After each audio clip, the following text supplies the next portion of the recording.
Sa ating pong video ay makikita niyo po ang ating pagtulong sa ating pong mga kapatid na mga tricycle drivers dito po sa aming lugar, kung saan po dito sa Cebu City ay natulungan po natin silang lahat. Hindi po masyadong marami kasi di naman po gaano kalaki yung ating budget, pero makikita po natin sa kanilang mga ngiti at mata kung gaano po sila kasaya. Isa po sa bagay na akin pong gustong mangyari, matulungan po. Hindi lang po sila, pati na po lahat po ng maaari nating matulungan.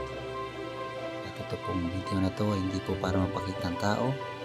Ito po ay para po maging inspirasyon sa lahat na pwede po tayo tumulong na kahit hindi po tayo gaano kayaman.